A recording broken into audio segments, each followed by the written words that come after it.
Halo semua, perkenalkan nama saya Steffi Florence Berupranginangin dengan NPM 23050303115. Nah, di sini kita akan membahas klasifikasi makhluk hidup.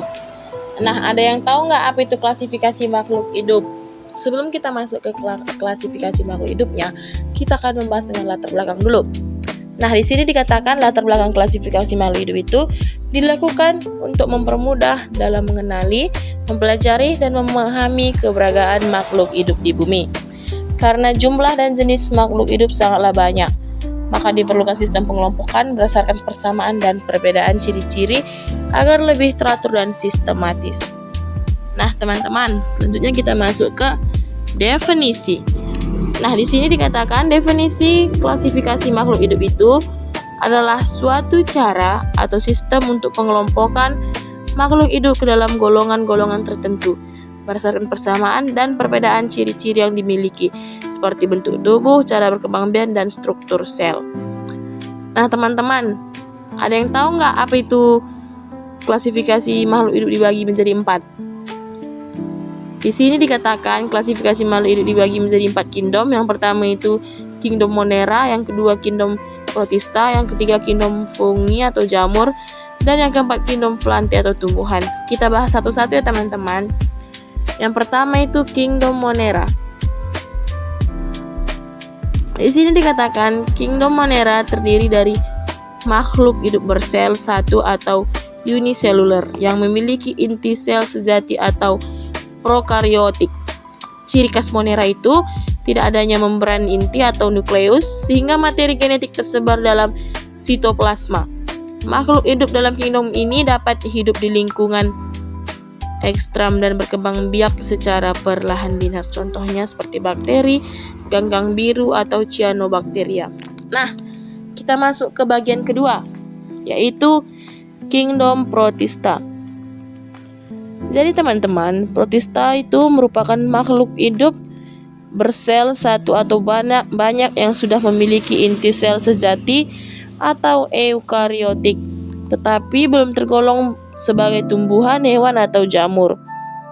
Kingdom ini bersifat sangat beragam, ada yang seperti tumbuhan atau alga, ada juga yang mirip hewan atau protozoa dan mirip jamur. Protista hidup di lingkungan yang berair dan basah, contohnya itu seperti amuba, paramecium, dan ganggang hijau atau Crolea. Kita masuk ke bagian ketiga, kingdom Fungi atau jamur. Nah, di sini kingdom Fungi itu terdiri dari makhluk hidup eukariotik, tidak berklorofil, dan tidak mampu melakukan fotosintesis. Jamur memperoleh makanan dengan menyerap zat organik dari lingkungan atau inangnya atau heterotrof dan dapat hidup sebagai parasit, saprofit atau simbiosis. Tubuhnya tersusun atas benang-benang halus yang disebut hifa. Contohnya itu seperti jamur roti atau rhizopus. Terus ada juga jamur tempe atau mucor dan jamur kuping. Kita masuk yang keempat, itu kingdom Plantae atau tumbuhan. Nah, kingdom Plantae itu mencakup semua jenis tumbuhan hijau yang bersifat eukariotik, multiseluler, dan memiliki klorofil untuk melakukan fotosintesis. Tumbuhan menghasilkan makanan sendiri atau atrotrof dan berperan penting dalam rantai makanan. Tumbuhan ini berkembang biak secara generatif atau biji, atau bisa dikatakan biji teman-teman. Jadi generatif itu tumbuhan yang berbiji-bijian, dan juga tumbuhan vegetatif. Vegetatif itu tumbuhan yang bertunas dan berakar. Contohnya itu seperti apa teman-teman? Nah, contohnya itu seperti lumut, paku-pakuan, dan tumbuhan bunga seperti mangga dan mawar. Nah, itu dia teman-teman penjelasan dari klasifikasi makhluk hidup dibagi menjadi 4 kingdom. Yang pertama tadi ada kingdom Monera, kingdom Protista, kingdom Fungi atau jamur, dan kingdom Plantae dan tumbuhan. Oke, kita masuk ke tujuan. Nah, di sini dikatakan tujuan klasifikasi makhluk hidup adalah untuk mempermudah manusia dalam mengenali, mempelajari, dan memahami keanekaragaman makhluk hidup yang sangat banyak di bumi. Dengan pengelompokan makhluk hidup berdasarkan persamaan dan perbedaan ciri-cirinya, proses identifikasi menjadi lebih mudah dan teratur. Selain itu, klasifikasi juga bertujuan untuk mengetahui hubungan kekerabatan antara makhluk hidup serta memudahkan dalam pemberian nama ilmiah yang berlaku secara universal. Ciri-ciri klasifikasi Dengan makhluk demikian, hidup klasifikasi membantu ada berbagai kesamaan dan perbedaan yang dimiliki oleh setiap itu dia makhluk tujuan hidup. dari Ciri-ciri tersebut meliputi kesamaan struktur tubuh, bentuk morfologi, serta reproduksi jenis makanan, serta tingkat organisasi sel seperti organisme uniselular atau multiselular. Selain itu, klasifikasi juga mempertimbangkan faktor fisiologi dan genetika untuk membentuk hubungan kekerabatan antara makhluk hidup.